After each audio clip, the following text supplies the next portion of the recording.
Hey everyone, welcome to another installment of Harry Potter Theory.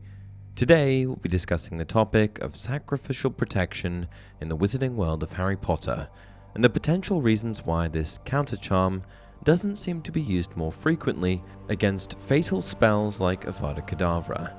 To begin with, sacrificial protection is an ancient form of powerful magic, often referred to as a counter-charm, which, to be quite honest, makes it sound rather less powerful than it actually is.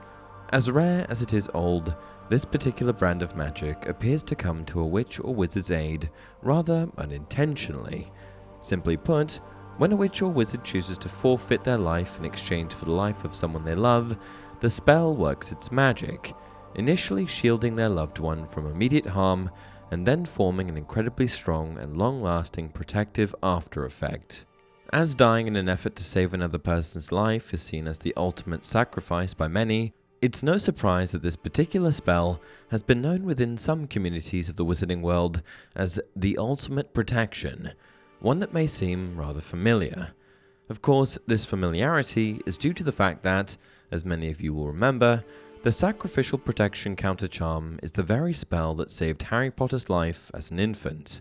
In fact, it was the only reason he was able to survive Voldemort's killing curse and become the boy who lived. For, at the mere age of 1, Harry was able to walk away from the Avada Kedavra curse thanks in no small part to his mother, Lily Potter, choosing to willingly sacrifice her own life in an effort to protect her son. From what we know, on that cold and dark evening in 1981 on October 31st, in the Potter's home in Godric's Hollow, Voldemort came hunting for Harry, known only to him as the infant wizard prophesied to be his downfall, and although Lord Voldemort was the most powerful dark wizard of his time, he never could have anticipated just how disastrous his attempt to murder a young child would turn out to be. Knowing that they were being targeted by Voldemort, the Potters invoked the Fidelius charm, which was meant to keep their location concealed from the Dark Lord. Tragically, the Potters' secret keeper and supposed friend, Peter Pettigrew, betrayed them, sharing how to find the family with Voldemort. The Dark Lord stormed the house and came upon James first. Desperate to protect his family, James stood his ground between Voldemort and his wife and child, but the Dark Lord was easily able to take down James Potter with the killing curse, swatting him away like an insect with the flick of his wand. Then Voldemort came face to face with Lily Potter, who was all that stood between the Dark Lord and his target. Lord Voldemort commanded her to stand aside, which of course she did not. What happened next was beyond anyone's expectations. Despite Lily's refusal to get out of the way, Voldemort cast his Avada Kedavra curse as he had done so many times before, killing countless other powerful witches and wizards, including James Potter just minutes before. And yet, this time, Lily, desperate to save her baby boy, threw herself in front of Harry to protect him. And protect him she did. Her act of throwing herself in between her child and the Avada Kedavra curse invoked the ancient magic of the sacrificial protection spell, which then bounced the killing curse back to the Dark Lord, rendering him a shadow version of himself for the better part of the 10 years that followed. But how did this happen? And why didn't James's protective actions bring about the same type of age-old magic? I mean, he was also attempting to shield his loved ones from harm by standing between Voldemort and his family.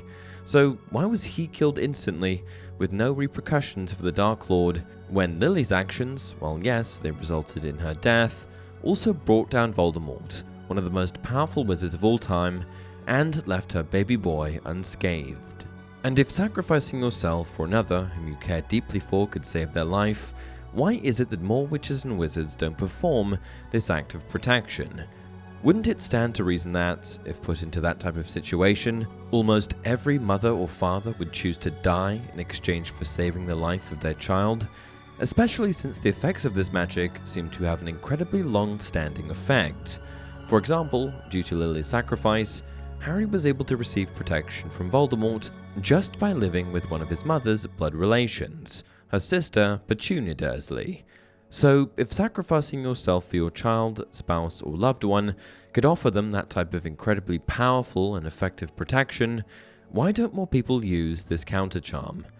Well, as mentioned earlier in the video, not one person has the power to actually wield or cast the sacrificial protection spell on their own.